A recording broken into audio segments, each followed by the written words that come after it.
What was the most emotional, intense scene or sequence throughout the series? And I want to make a bet. I really love this prison sequence and the prison episodes. Yeah, definitely. I mean, it was interesting because Stephen Kemp, the showrunner, he built this set. It was basically the prison cell was on a wheel, so you could move the wheels through on the walls and stuff and falling into the bed. So that was actually happening. Like the stage itself was huge. I mean, the emotional intensity was more on the direct to camera stuff, which is weird because all of those direct to camera stuff are, like I said before, it's just the camera and the showrunner is on the other side of the camera. And so you're looking down the lens, and when you look down the lens, there's a mirror reflection of him in the lens. Right. So, and he's not acting with you, right? Like he's just he's asking the questions and then waiting for the response. So the whole time is like you have to manufacture just the emotionality of it, right? But the actual scene, which was the trickiest in terms of the emotionality, was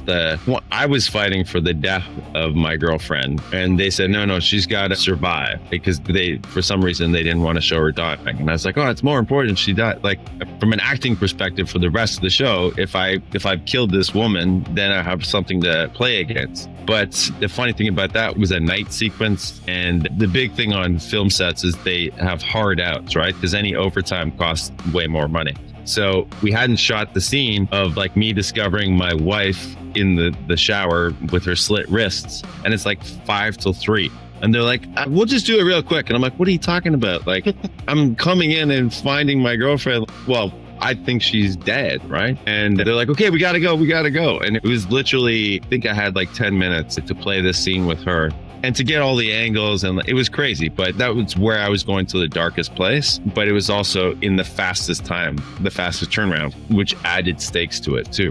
Because I'm like fighting the producer saying, we need more time, we need to go in overtime. And at the same sense, you got to stay in the moment, go back into the scene, because they might just cut it and the scene might not be there. So yeah, so that was the tricky part of it. I think the next question will be very similar, but it goes to Charles. If you want Gangland Undercover back, now's the time. Post on any social media, a clip, a photo, a selfie with the Fight for Falco hashtag, or even just a text post. Share this video with friends, like, subscribe, and check the comments for all the links. Together, we can make Season 3 happen. Let's make some noise. Together, we're a force.